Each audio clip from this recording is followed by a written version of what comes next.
Vamos dando la bienvenida a Patricia Barrios, presidenta de CADE Universitario 2023, quien conducirá este panel. Asimismo, al señor Juan Fernando Correa, gerente país del Grupo Falabella. Y enseguida también ya tenemos al señor Nelson Schack, Contralor General de la República. Los recibimos a los tres con un fuertísimo aplauso.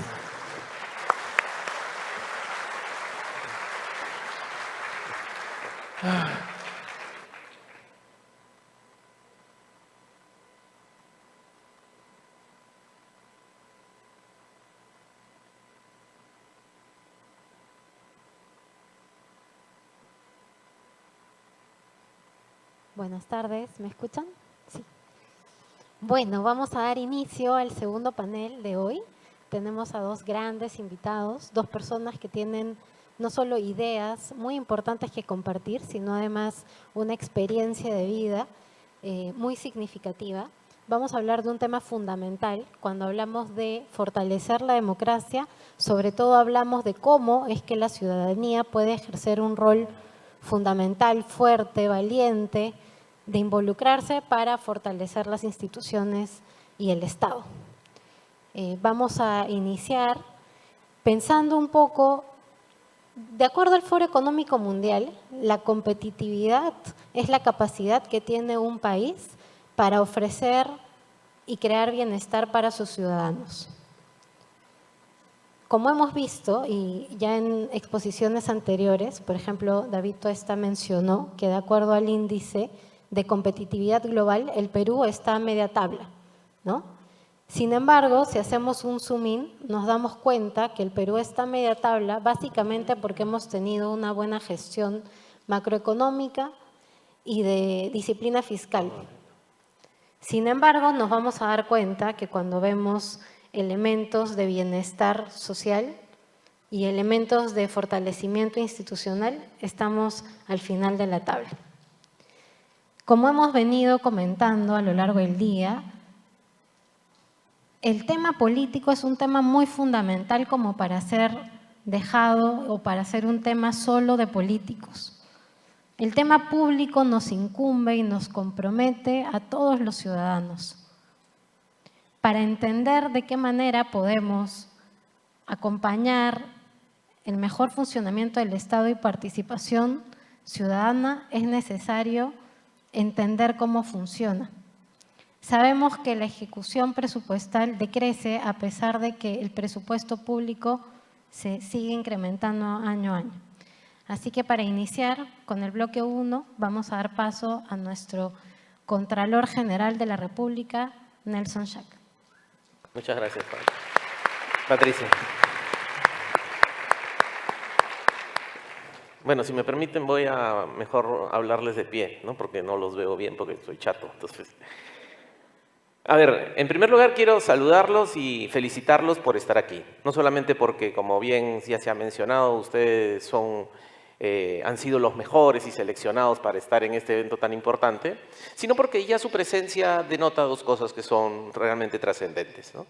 El primero, que tienen interés por comprender, por entender cómo funcionan las cosas, particularmente nuestra dinámica económica, política, social, cómo funciona el Estado, ¿no? Y como bien decía la profesora Bácula, uno no puede amar lo que no entiende. Pues. El profesor Parodi decía lo mismo.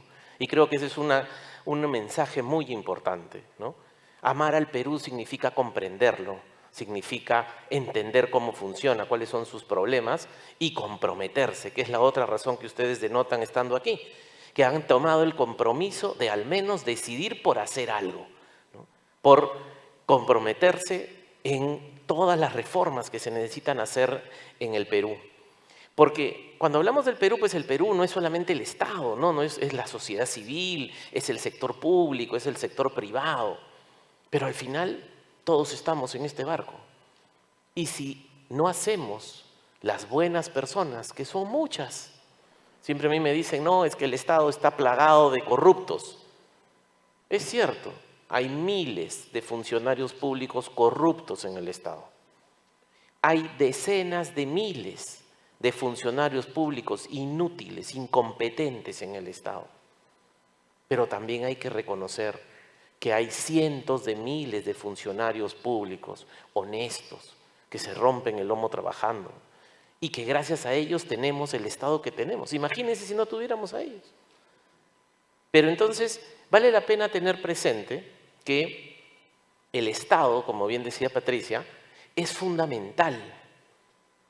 Este problema de la baja productividad que el profesor Parodi les mencionaba, que es totalmente cierto, eso no va a cambiar si es que el Estado no funciona. Porque el Estado es el que se encarga de cerrar las brechas en función del gasto público y las políticas públicas que hace, especialmente para los más pobres y vulnerables.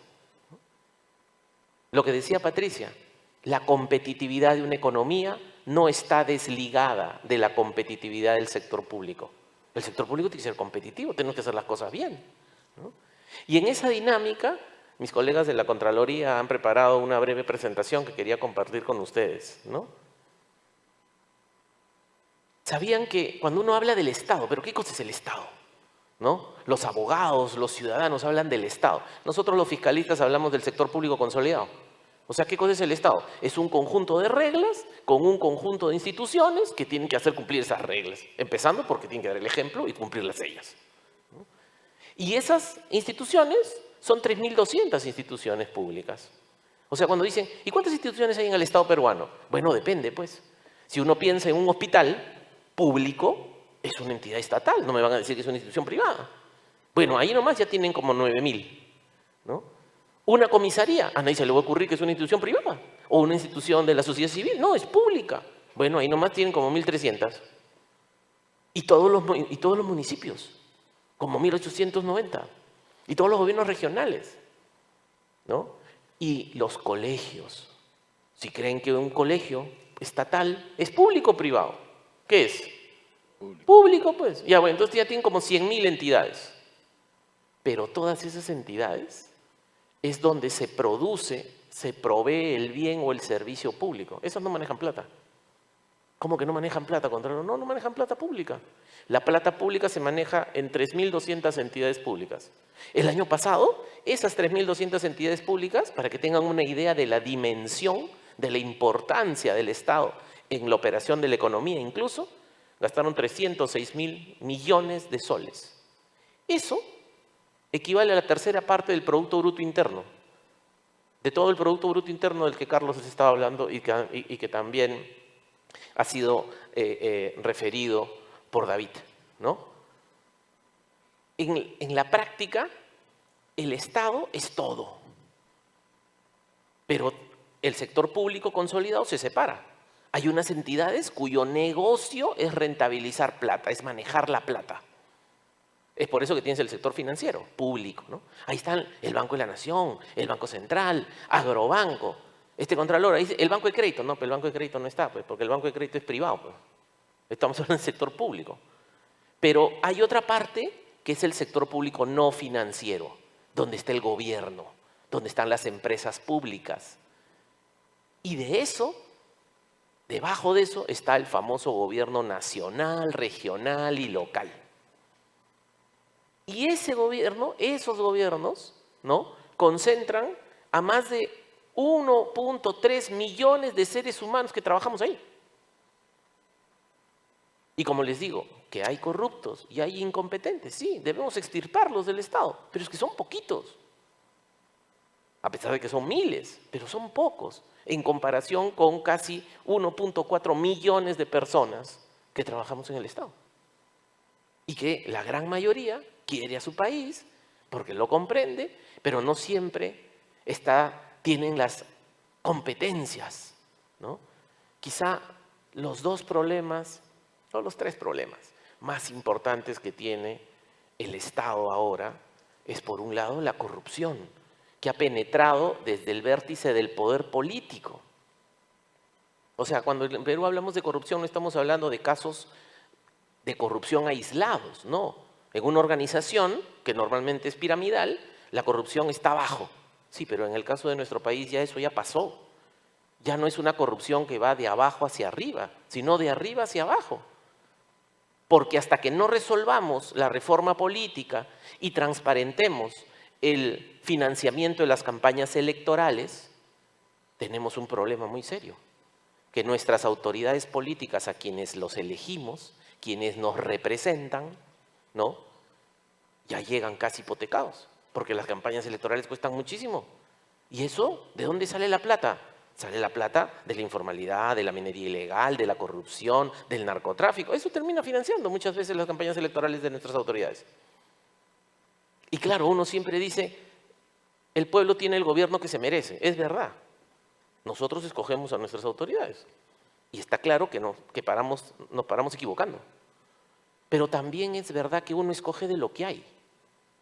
Y ahí hay una enorme responsabilidad de ustedes, ¿no?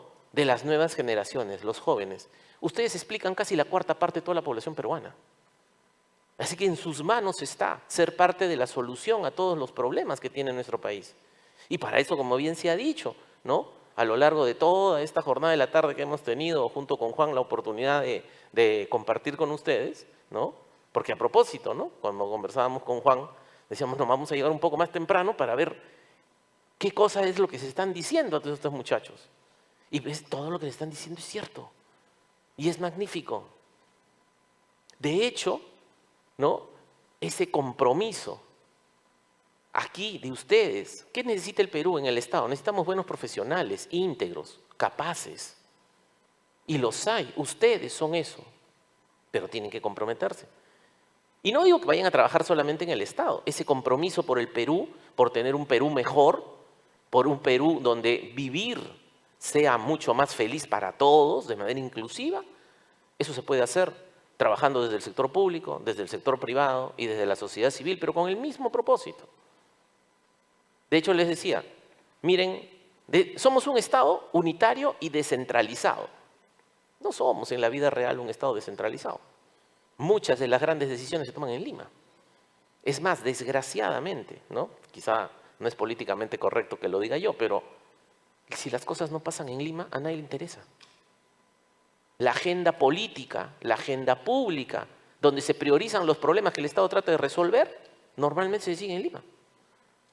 Y de hecho, un ejemplo claro de eso es, miren la cantidad de plata. Somos un Estado descentralizado, no somos un Estado federal. Es decir, hay reglas de cobertura nacional. Un gobierno regional con un gobernador regional o un alcalde no pueden hacer lo que les da la gana. No, es que yo soy electo por mi pueblo, entonces yo tengo el poder, yo voy a decidir. No, papá, así no funciona.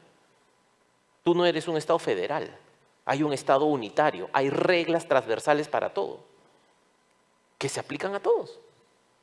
El Estado tiene muchísimas reglas. Eso es parte también de la complicación, que muchas reglas no son buenas. Y entonces por eso otra reforma muy importante que se tiene que encarar, así como la reforma política, es la reforma de la mejora de la calidad regulatoria y la simplificación administrativa. Hay demasiada regla inútil, ¿no? Y en eso también la clase política tiene que darse cuenta, porque ¿quién va a impulsar todos esos cambios? La clase política. Es por eso de que la gran responsabilidad de los jóvenes es ser parte del cambio, de renovar la clase política y la administración. Lo único que necesitamos es gente idónea, íntegra, capaz. Con eso basta y sobra, ¿no? El Perú tiene todas las riquezas que necesitamos para salir adelante, pero obviamente tenemos que querer, porque el querer exige mucho sacrificio, ¿no? De hecho, ustedes pueden ver ahí que el 60% de todo el gasto público está en el gobierno nacional. El otro 40% en los gobiernos regionales y locales. Y de ese gasto público, del 60%, el 90% está en el Poder Ejecutivo. Porque el gobierno nacional está compuesto, como ustedes saben, del Poder Ejecutivo, el Poder Legislativo, el Poder Judicial y todos los organismos constitucionalmente autónomos. Uno de ellos es la Contraloría. Está la Contraloría, la Fiscalía, el Tribunal Constitucional, etcétera, que imparten reglas y norman políticas y desarrollan planes y ejecutan acciones a nivel nacional. Pues una cosa similar es lo que hace el gobierno regional, pero en su territorio, en chiquito. Por ejemplo, ¿no? Y eso a veces no lo sabemos, o a veces la gente no lo entiende. Pero viene el Yaku. ¿Quién tiene que arreglar el problema del Yaku? ¿El gobierno nacional? ¿Los ministerios? No. La respuesta ante la emergencia está en el gobierno distrital. Sí, pero el problema es que no tiene la capacidad, ¿no? Entonces tiene que subir al gobierno provincial, los gobiernos regionales. Las lluvias empezaron hacia fines del mes de enero. Ningún gobierno regional ni local hizo lo que tenía que hacer hasta recién en marzo. ¿Y por qué? Porque no quieren, porque no saben, porque no pueden. Ese es el gran problema. No es solamente la corrupción, es la capacidad resolutiva que tiene el Estado. ¿Y cómo se arregla eso? Como lo hacen todos los países desarrollados. Empezando poquito a poco por forjar un servicio civil meritocrático y calificado. Llega un alcalde, llega un gobernador, todos cambian. Eso no puede ser. Eso no pasa en ninguna empresa que quiere tener éxito. La gente tiene que especializarse. Operar en el Estado es tremendamente complejo, ¿no? Y de hecho, eso es otra de las reformas que se tienen que encarar. Miren, ya les voy diciendo como 3, ¿no? El servicio civil, la reforma de la mejora de la calidad regulatoria y la simplificación administrativa, el tema de la reforma política. Y todo eso pues va a contribuir a que el Estado funcione. Y si el Estado funcione, obviamente va a haber mucho menos corrupción de la que hay y mucha menos pérdida, ¿no? Como bien les decía Carlos, y ahorita lo vamos a ver, ¿cuál es el principal problema en la operación estatal? Que es la operación estatal la que está destinada a que todos los estudiantes tengan una buena educación, a que los estudiantes públicos, a que todos los peruanos que no pueden acceder a las clínicas privadas puedan tener acceso a una buena salud, a los mayores, adultos mayores, a que puedan tener una pensión digna, porque el sistema privado no los puede albergar. Igual con todos ustedes, los jóvenes brillantes, pero de repente de escasos recursos económicos. El Estado no se puede dar el lujo, la nación peruana no se puede dar el lujo de perderlos, ¿no? Y ya para ir terminando, fíjense, 24.000 millones de soles los que se han perdido, solo el año pasado. ¿Y qué cosas son 24.000 millones de soles? ¿No? Eso implica, como bien decía Carlos, cerrar la brecha de pobreza del Perú. En un año, si en lugar de perder esa plata que se la roban, y que son sobrecostos y que se pierden. Es decir, es plata no es que se esfume en el aire, no, es plata que termina en bolsillo de alguien, pero ese alguien no debió ser a quien debió llegar la plata. Si recondujéramos eso y, por ejemplo, le diéramos un bono a todas las familias pobres en el Perú, en un año eliminamos la pobreza del Perú. Imagínense, un país sin un pobre, ¿no? Y ni siquiera tenemos que tener una focalización perfecta, porque perdemos el doble de la brecha de pobreza que existe en nuestro país por año. Pero además, podríamos construir 50 hospitales, ¿no? De alta complejidad, ¿no? O sea, ¿se imaginan cómo sería la vida en nuestro país si es que, Dios no quiera, una persona enferma de cáncer en una provincia no tiene que venir a Lima a tratar de tratarse? Que se hagan todas las cirugías importantes en todos los departamentos del Perú. Bueno, esa es la dimensión. O, como yo suelo decir, imagínense cómo sería el proceso de desarrollo peruano si tuviéramos 2 autopistas centrales, de 4 carriles, 2 de ida, 2 de vuelta, con todas las obras de arte, con todos los túneles. Bueno, esa carretera central que se está haciendo, ¿no? Esta nueva autopista, digamos, central que se está haciendo en el marco de un convenio de gobierno con Francia, y que Dios mediante ojalá, hacia el 2030, ¿no? Va a costar 12.000 millones de soles más o menos. Ahora, en todo esto, y ya con esto voy acabando porque ya se me acabó el tiempo, ¿no? Y no les he dicho nada de lo que es la Contraloría, fíjense. Miren, este es un gráfico bien ilustrativo. En el gráfico de la izquierda, ¿no? Que es un paper de la CAF, cada puntito es un país de la Tierra. Más corrupción, más sobornos, que es un tipo de corrupción, menos Producto Bruto Per Cápita. Hay una relación negativa. O sea, más pobreza, menos bienestar, más desigualdad. Eso es lo que produce la corrupción. Y el gráfico de la derecha es el estudio que hicimos en la Contraloría, pero solamente para el caso de Perú. Ahí cada punto es una región. O sea, la pobreza es producto también de la corrupción. La corrupción se roba, no solamente la vida, como hemos visto en la pandemia, se roba la esperanza de la gente y se lleva las posibilidades de desarrollo. Ahora, ¿qué cosas hacemos en la Contraloría? Tratamos de supervisar el buen uso de los bienes y fondos públicos. Y para eso hacemos informes. Ya sea antes de que hagan el gasto, durante, mientras están haciendo el gasto, o después que hagan ese gasto del que estábamos hablando. ¿Y por qué el gasto es tan importante?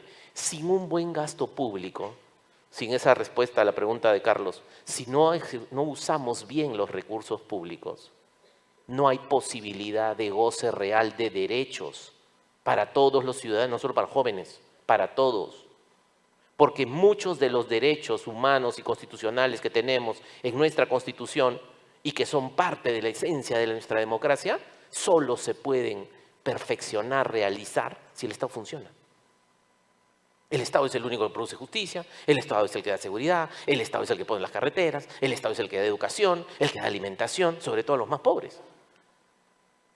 Y de hecho, hacemos, miren, solamente ese dato, 8.730 funcionarios a quienes se les ha imputado por parte de la Contraloría responsabilidades administrativas, civiles y penales porque hacen mal. Porque tienen inconducta funcional, porque le roban al Estado. Eso es algo que tiene que cambiar. Y desgraciadamente esto va increciendo. Ese número el año pasado fue 7.700. El año anterior fue 6.600. Va subiendo, ¿no? Tenemos que luchar juntos para que el ecosistema de control funcione. O sea, no importa que solo la Contraloría se reforme y haga las cosas mejor. Necesitamos que todo el Estado opere mejor. Y ahí, y con esto acabo, el control social es fundamental.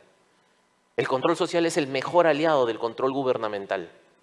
Y es por eso que hemos creado una serie de programas. Y los invito a que le tomen una foto a este QR y puedan no solamente conocer todos los programas de voluntariado que hace la Contraloría, en donde la propia ciudadanía, ustedes, tenemos más de 20.000 monitores ciudadanos de control, jóvenes como ustedes, en casi el 60% de los casos, que nos ayudan a controlar.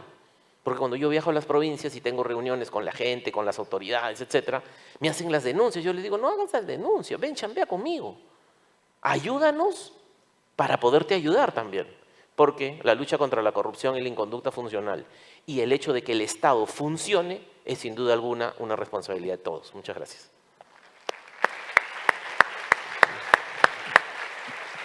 Gracias. Muchísimas gracias a nuestro Contralor General de la República por su brillante exposición. Levanten la mano quien se va a comprometer a entrar a la página de voluntariado de la Contraloría y a identificar en qué podemos aportar, por favor. Bravo. Muy bien. Ese es el ímpetu que necesitamos. Queda clarísimo que no hay progreso si es que nuestro Estado no mejora su funcionamiento. Y así como no hay progreso si es que el Estado no mejora su funcionamiento y nos involucramos para eso, queda clarísimo que no hay mejora del funcionamiento del Estado si es que no generamos confianza. Confianza para poder accionar. Confianza para derribar la corrupción. Hemos visto cuál es el costo-oportunidad que nos genera como país la corrupción y su ímpetu, su liderazgo es absolutamente fundamental. Comencemos de a pocos, comencemos con un voluntariado y progresivamente vamos encontrando la energía, las ideas que nos permitan continuar y ir progresando en esas ideas con cada vez mejor impacto. Lo importante es comenzar pronto y comenzar ahora. Bueno, vamos a dar paso al segundo bloque. Estamos con Juan Fernando Correa, gerente país del Grupo Falabella Perú, que también nos va a hacer una exposición respecto de cuál es el rol de la empresa privada, del sector privado, en la construcción y fortalecimiento de la democracia. Perfecto, muchas gracias. Al igual que el Contralor me voy a parar, porque las luces esas son demasiado intensas. Para mí, en primer lugar, es un honor estar acá delante de todos ustedes, además acompañar al Contralor General de la República, que está haciendo un trabajo realmente sobresaliente, me parece muy importante. Y lo que hemos estado viendo, como dijo el Contralor, cuando conversamos antes de la reunión, decidimos venir para escuchar todas las charlas, van a haber una secuencia súper alineada de mensajes, ¿no? Desde entender la historia, entender cómo funciona de verdad la economía, profundizar en el conocimiento, tener una idea clara de cuáles son los límites que tenemos como país y qué rol podemos hacer nosotros como personas es absolutamente fundamental. y queremos hablar de cómo fortalecer el Estado y la democracia. La democracia es una decisión, ¿no? Y es una decisión que sabemos que no es perfecta, pero probablemente es la que mejor continuidad a largo plazo nos puede dar. Y quiero partir de una frase, con perdón del doctor Schack, pero lo que vemos en realidad, no yo, los peruanos, es lo que se llama un Estado fallido. Acá he escuchado, tenemos gente de todo el Perú. ¿Cuál es la sensación que tienen los peruanos del Estado? La sensación es una sensación de abandono. Es una sensación que el Estado no cumple lo que tiene que hacer. No da servicios básicos fundamentales. No hay buena salud, no hay buena educación, como lo acaba de comentar el Contralor. No hay buena seguridad ciudadana. No hay infraestructura básica adecuada. Como alguien mencionó también, no hay la carretera para que pueda salir el producto del campo en muchos sitios. Y sin embargo están los recursos. Tenemos una economía que ha crecido y que tenemos el porcentaje de ahorro público, las reservas internacionales netas como porcentaje del PBI más altas de la región. Hemos tenido una de las inflaciones más bajas. Yo también estuve en el 3.500% anual, por si acaso, lo viví. Entonces, ¿cómo es posible que en una economía que estuvo creciendo durante 20 años, hoy día estemos que no se cumplen las cosas básicas? Y acá, entonces, vemos la sensación de abandono a partir de un Estado indolente, pobre servicio, pero que además me cobra impuestos. Porque como dijo también el profesor Carlos, todos pagamos impuestos. Muchas veces el sector formal dicen, no, los informales no pagan impuestos. No, sí pagan impuestos, todos pagamos impuestos. Todos pagamos impuestos, por lo tanto, todos tenemos derecho a exigirle al Estado. Porque imagínense que todo lo que compran en su casa, sus padres o ustedes, en una tienda cualquiera, chiquita, de barrio o un gran supermercado, no importa, hay un 18% de IGB. ¿Se imaginan que cueste 18% menos? ¿Se imaginan que una persona que gasta 1.000 soles al mes le sobren 180 soles al mes? Pues es una diferencia enorme. Entonces sí pagamos impuestos y la gente lo sabe, te lo dicen todos y quieren recuperar su IGB. Y cuando viene el Estado a decirle que tiene que ser formal con leyes, como dice el doctor, que no son adecuadas para este país, tenemos una estructura legal que hace que este Estado falle, porque es imposible ser formal. ¿Por qué tenemos 75% de informalidad en este país laboral? ¿Porque son malos esos 3 millones de empresarios que nos dijo el doctor de Economía? ¿Son malos esos 3 millones de personas que tienen a la mayoría de sus empleados en la formalidad? No, porque en los últimos 15 años se dedicaron a poner leyes pensando en poner restricciones a la gran empresa. Y la gran empresa sí tiene la productividad para poder hacerlas, pero la pequeña no la tiene. Tenemos que redefinir la formalidad. La definición de formalidad ahora está pensada ideológicamente para hacerle las cosas difíciles a la gran empresa. No importa, déjenlo ahí. 30.000 personas tengo yo. Y las hacemos, y las cumplimos. Fallamos a veces, sí. Pero el pequeño no puede cumplirlas. Hay restricciones ridículas que tienen que ser cambiadas. Entonces, normativa tiene que cambiar de todas maneras. La corrupción, ya lo habló el doctor Schack, sin lugar a dudas es un problema fundamental. Y es un problema fundamental además en donde, bueno, todo esto genera una pérdida de confianza y de desunión. Y ese es el gran problema que hemos escuchado en todas las personas antes.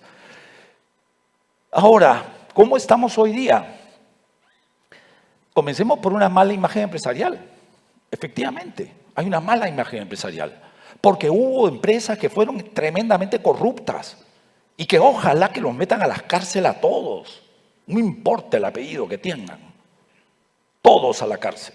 A esta Sara Goray no hay que llamarla empresaria. La señora Bustamante sí es empresaria. La Sara Goray no es empresaria. Ella es una emprendeja. Es una corrupta que quiso aprovecharse del Estado para sacar ventaja propia. Y a esos, con la Contraloría, tenemos que combatirlos de la misma manera que hay que combatir al funcionario público que cae en la corrupción. No es posible tener la situación, el nivel de corrupción que tenemos, porque claro, son 8.000 personas de 1.300.000 personas, pero esas 8.000 y 20.000 personas que están investigadas son las que toman las decisiones en las municipalidades o en los distintos organismos. Y hay esa gran creencia de que las empresas pues, son abusivas, no pagan impuestos, son indiferentes a las personas. Probablemente hay empresas que sean así, pero no, la mayoría de empresas formales en este país no son así. Y en ese sentido, además, con respecto a la situación de cómo estamos hoy, ya vimos la parte económica. Estamos plantados, 0% crecimiento por abajo. Ridículo, es de locos. Si no crecemos, no va a haber empleo. Y todo esto genera una alta inestabilidad. Para avanzar un poquito más, los economistas y los doctores que ya nos han dado la perspectiva general, puedo saltar algunas cosas. Tenemos que salir de esto. ¿O qué hacemos? ¿Agarramos las maletas y nos vamos? Tenemos que amamos nuestro país. Nuestro país es maravilloso, como lo dijo la doctora historiadora, como lo dijo el doctor economista. Distintas especialidades, perspectivas completamente distintas. Y todos pensamos que nuestro país es maravilloso. Y no podemos dejar que se caiga. ¿Qué podemos hacer y qué cosa es lo que queremos? Tenemos que empezar por recuperar la confianza. Un país en donde las personas entre sí no tienen confianza. Estamos en uno de los países con el índice de confianza entre las personas más altas del mundo. Claro, nos vamos a Rusia, al Mundial, quedamos ahí, nos fue lindo, ahí todos juntos. Llegan al IME, los de la U y la Alianza se matan, pero bueno, también los políticos se matan, ¿no? Como decían también alguien, no se trata de crear confianza solamente sobre la base de unos eventos sueltos, sino sobre la base de una convicción de país. Hablando de crear confianza, busquen por ahí algunas noticias de Uruguay recientemente. En Uruguay se están sentando los expresidentes de derecha y de izquierda a conversar y dicen, yo no te voy a insultar a ti. Puedo estar en desacuerdo con tus ideas, pero sentémonos a conversar. Eso es lo que tenemos que lograr en este país. Y la juventud va a ser fundamental. Y además, para luchar contra la corrupción, ahora les voy a decir lo que estamos haciendo en el sector privado. Pero como dijo el Contralor, la juventud es fundamental, la sociedad es fundamental. No es posible que solamente, no es posible que hayan, digamos, estos grandes casos de corrupción terribles, pero tampoco es posible que haya que una persona natural coimee a un juez o a un policía en la calle, o que tire basura a la calle, o que a un municipal también, ¿no? No es posible eso. Tenemos que desde abajo, desde todas las personas, impedir eso. Si a mí me para un policía de tráfico porque hice una infracción, le digo, lléveme a la comisaría o póngame la multa. ¿Y saben qué pasa generalmente? Me dicen, no, váyase nomás. No, todos digamos eso y ¿qué va a pasar? ¿No le van a poner multa a nadie? No, sí, van a comenzar a poner las multas. Y la gente va a comenzar a cumplir más. ¿Cómo estamos hoy entonces en la situación económica? Ya la dijo el ministro, no tenemos que entrar ahí. Perdón, creo que avancé en el lado equivocado. Ya, recuperar la confianza. Desde el sector privado tenemos que tener posiciones claras y firmes. Y uno de los más importantes es la corrupción. La lucha contra la corrupción en el sector privado es absolutamente fundamental. En primer lugar, algo que tienen que saber, la ley ha evolucionado en los últimos años y hoy día las empresas pueden ser acusadas penalmente. Antes las empresas no eran acusadas, ahora ya pueden ser acusadas penalmente. El nivel de riesgo legal que corre una empresa es enorme. Los funcionarios de la empresa, así como los funcionarios públicos, los directores de una empresa, pueden terminar en la cárcel. Entonces, si una empresa que tiene 5 millones, 10 millones, 100 millones, 1.000 millones de dólares, ¿se va a arriesgar a entrar a corrupción? Nos tiran eso por todos lados, como que no pagamos impuestos, lo cual es totalmente falso. No estaríamos acá si es que no pagáramos impuestos. El año pasado hemos pagado 70.000 millones de soles en impuestos y hemos recolectado 66.000 millones más de impuestos entre IGB y impuestos selectivos al consumo. Esas son mentiras que dice la gente. ¿Y de dónde se paran para esa mentira? De esos juicios que hay en el Poder Judicial. ¿Y por qué hay esos juicios en el Poder Judicial? Y esto reyendo a lo que decía la doctora Bácula, hay que entender bien, profundamente cómo son las cosas. Alguien, seguramente alguno de sus familiares tendrá un negocio. Viene Indesi y le dice que tiene que cambiar el fluorescente 10 centímetros para el costado. ¿Qué dice el papá? Los de Indesi son unos idiotas, dicen que tengo que pasar eso, no puede ser, me han quitado el permiso, me quieren coimear. No voy a decir la última parte, pero la otra parte sí pasa con la SUNAT igualito. Viene el auditor y te dice, no, esta línea no puede estar ahí, tiene que estar allá. ¿Por qué? Entonces es totalmente válido y permitido cuestionar a ese funcionario de la SUNAT. ¿Y por qué terminamos en el Poder Judicial? Porque primero una etapa que es digamos, una especie de árbitro tributario, que si la empresa pierde o pierde el Estado, se van al Poder Judicial, de todas maneras. Sobre todo el Estado, se va al Poder Judicial, porque dicen, no puedo aceptar, yo tengo que sea la más alta instancia, porque si no me acusan a mí de corrupto. Ese es otro tema. Los funcionarios no quieren firmar nada porque me van a acusar de corrupto. Bueno, entonces, compliance.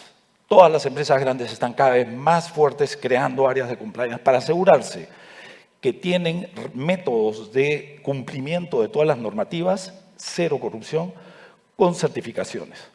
En segundo lugar, hay que crear una cultura. Estamos desde hace años ya en proceso de crear cultura contra la corrupción. En tercer lugar, actividad gremial. Los gremios se echaron afuera, a patadas, a Odebrecht, a Graña Montero y a todos los otros. No dicen, no, confié. No, los echaron. Porque no podemos aceptar eso. Odebrecht ha sido el más destructivo empresariado o grupo empresarial que ha tenido el Perú. Destruyó el país. Construyó para destruir. Actividad gremial y finalmente acciones. Consejo Privado Anticorrupción, Empresarios por la Integridad, que estamos buscando fortalecer las prácticas dentro de las empresas, pero sobre todo, como decía, tiene que ser a todo nivel. No solamente pueden ser algunos funcionarios públicos y algunas empresas privadas, tiene que ser toda la sociedad. Si no atacamos el tema de la corrupción, estamos fregados. Perdón. Es que estoy yendo para el lado equivocado. Perdón, Uy, ¿me puedes revisar? Ya no sé para qué lado funciona esto. Me emocioné. Ya. Entonces, caramba. Nuevamente me estoy yendo para el lado equivocado. ¿Esto avanza solamente para un lado?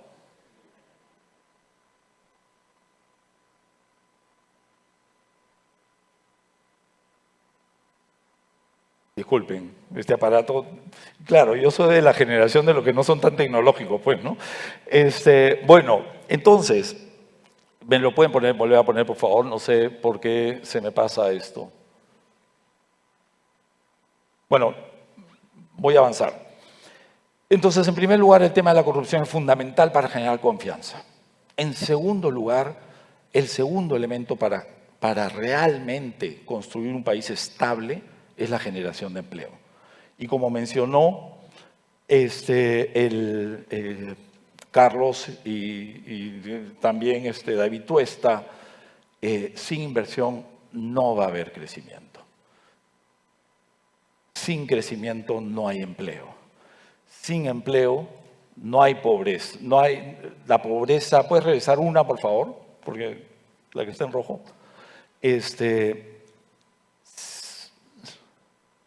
¿Puedes revisar una, por favor, la que está en rojo? Este aparato no sé qué funciona. Bueno. Más empleo, menos pobreza. Menos pobreza, más estabilidad de país. Más estabilidad de país, más inversión, más crecimiento, etc. Estamos en este círculo vicioso. La inversión ha caído 12%, como se mencionó, producto de esto, de la inestabilidad política, de la inseguridad de lo que puede pasar, de las pocas oportunidades, de reglas que hacen imposible a veces tener. Hay proyectos que presentas a una municipalidad y se demoran 1 año y medio de darte una licencia. ¿Por qué? hay drogas, medicinas para lucha contra el cáncer, que Digemit se puede demorar 4 años, 3 años para dar la licencia. Y drogas aprobadas por el FDA en Estados Unidos. ¿Cómo es posible eso? A eso yo le llamo Estado fallido. No es posible que tengamos eso. Entonces, ataquemos a las empresas y simplemente terminamos en un círculo vicioso que destruye el país y terminamos como Venezuela y todos vamos a caminar por el resto de Latinoamérica. O al revés, luchemos contra la corrupción a todo nivel y busquemos la inversión privada. Desde el sector privado, además, tenemos que mostrar que las personas sí nos importan. Es absolutamente fundamental, porque hay la sensación que no nos importan, sí nos importan. Tenemos que apoyar el conocimiento y la educación, invirtiendo en think tanks y en universidades. Tenemos que hacer el apoyo a la institucionalidad a través de gremios serios, formales, que vayan a discutir temas de los problemas reales, no de intereses particulares. Y tenemos que ayudar en el cierre de brechas. Ahí hay un montón de iniciativas para la ayuda de cierre de brechas. Hay un montón, hay más de 12.000 iniciativas de responsabilidad social empresarial que nadie las conoce, pero ahí están, y eso tiene que cambiar. Y finalmente, una última observación.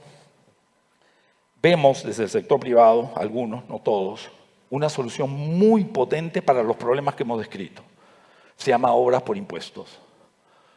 ¿Por qué es muy potente? No sé si conocen la metodología de obras por impuestos.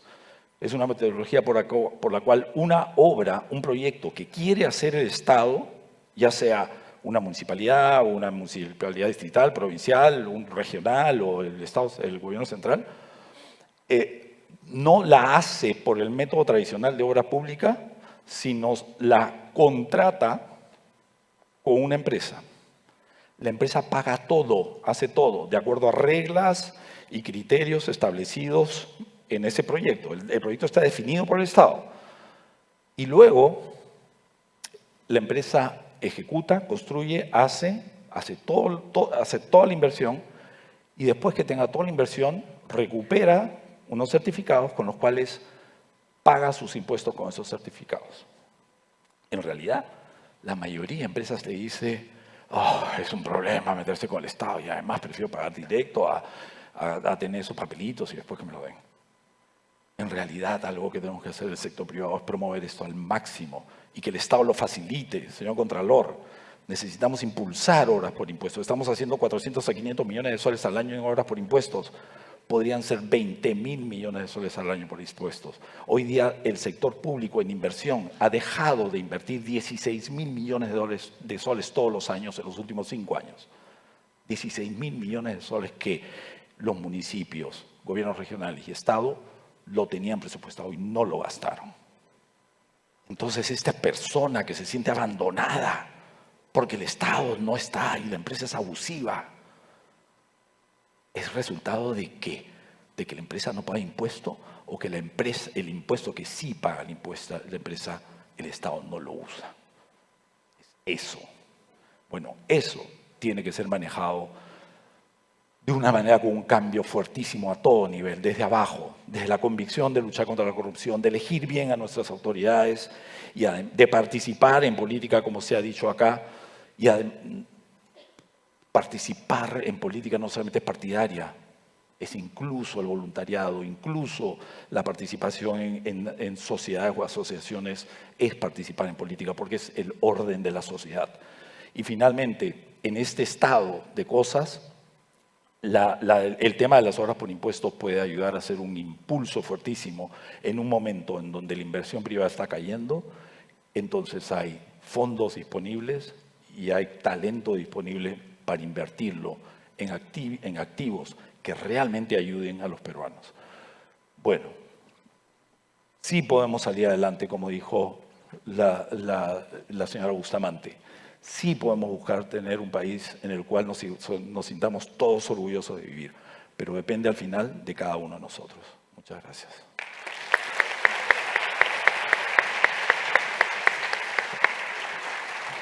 Muchísimas gracias al señor Juan Fernando Correa por la excelente exposición. Bueno, simplemente para recapitular, me imagino que deben tener muchas preguntas. No vamos a tener tiempo de hacerlas, pero Yo me comprometo voy a estar aquí estos 3 días de CADE. Por favor, háganme llegar sus preguntas, luego se las voy a trasladar, me comprometo, tanto a nuestro Contralor General como al señor Juan Fernando Correa. Bueno, para cerrar, quería comentar solamente muy brevemente que hay un estudio que hizo la Universidad de Harvard en el año 2022 para tratar de entender qué fue lo que ayudó a las organizaciones y a los países a crecer en un momento tan duro para la economía, para la humanidad, como fue durante el COVID, ¿no? Lo acabamos de pasar, lo acabamos de vivir, todavía seguimos viviendo los efectos de la pandemia. Y hay un elemento fundamental que es lo que ha mencionado Juan Fernando. Las organizaciones y los países que lograron crecer incluso en este momento tan complicado fueron las empresas que se atrevieron a innovar. Y las empresas que se atrevieron a innovar son esas empresas que tienen índices de confianza interpersonal más altos. El Perú necesita, chicas, chicos, su espíritu innovador y emprendedor. Si no son ustedes, ¿quiénes? Innoven, atrévanse, demuestren con acciones. Las grandes innovaciones son un proceso de ensayo-error que es consistente en el tiempo. Hagamos que nuestros esfuerzos sean consistentes y en el futuro vayan construyendo grandes aportes y contribuciones al Perú. Ustedes pueden hacerlo. Finalmente, 1 minuto, por favor, de nuestro Contralor General y también de Juan Fernando. Sí, yo creo que en la misma línea de lo que han planteado todos los expositores, y justo con lo que decía ahora Juan Fernando, ¿no? La gente a veces cree que el problema de la corrupción, de este Estado, digamos, fallido, como bien lo ha mencionado, ¿no? Con tantos problemas, creen que es un problema del Estado. A veces ni siquiera se dan cuenta que creen que es un problema del gobierno. Eso no es cierto. El problema de la corrupción es un problema de la sociedad. No hay corrupto público sin corruptor privado. Los malos funcionarios públicos y los malos empresarios son peruanos como nosotros. Nacen en nuestras familias, estudian en nuestros colegios, viven en nuestras regiones. Entonces, los países que resuelven el problema de la corrupción son aquellos en los cuales llega un momento en que en una generación completa, ojalá que sea la de ustedes, y que, como bien decía la profesora Bácula, no sea la nuestra, ¿no? Porque no lo hemos podido resolver, ¿no? Sea la de ustedes, en la que el sector público, el sector privado, la sociedad civil, los ciudadanos de buena voluntad, comprometidos con su país, lo puedan sacar adelante. No es difícil, o sea, mejor dicho, es difícil, pero no es imposible. No necesitamos esperar 5 décadas para poder arreglar este problema. Lo podemos arreglar seguramente en una década, pero tenemos que trabajar y tenemos que comprometernos. Como bien decía Patricia, si no lo hacen ustedes, ¿quién lo va a hacer? Ustedes son la gran esperanza que tenemos todos los peruanos de mi generación y anteriores, de que se pueda renovar la clase política y de que se pueda renovar la administración. Estoy seguro de que todo lo que han aprendido en este CAD y toda la motivación y todos los nuevos conocimientos que han adquirido, pues los podrán replicar.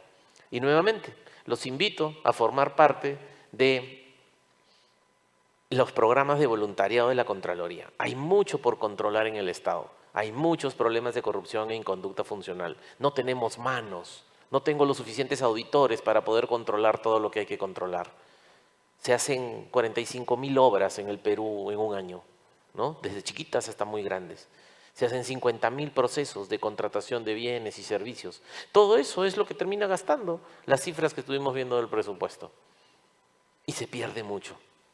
Así que los necesitamos y en general el futuro del Perú, o como bien decía la señora Bustamante, el presente del Perú los necesita. Muchas gracias.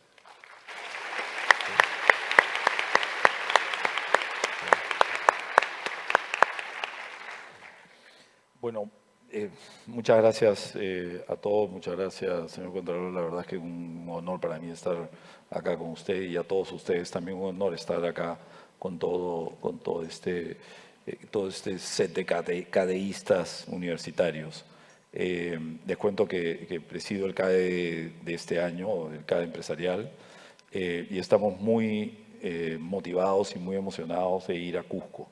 El CAE se va a hacer en el Valle Sagrado y como le he dicho a todos, no pensamos, no pretendemos llegar en helicóptero desde Lima e irnos en helicóptero sin tocar nada, sino al revés, pasar y entender y conectar con con la sociedad, con la situación de las personas.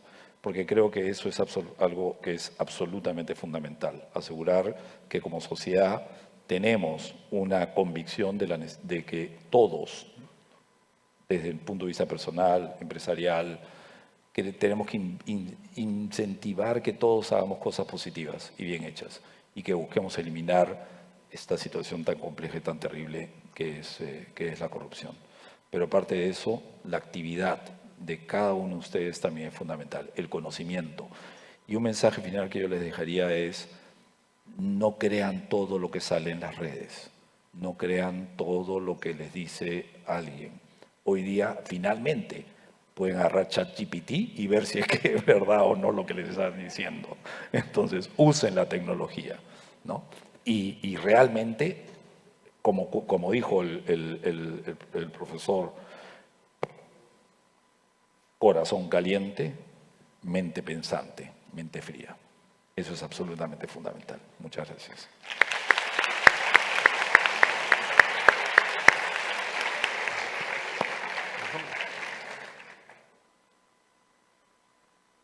Fuerte las palmas para nuestros invitados. Muchas gracias por este valiosísimo panel.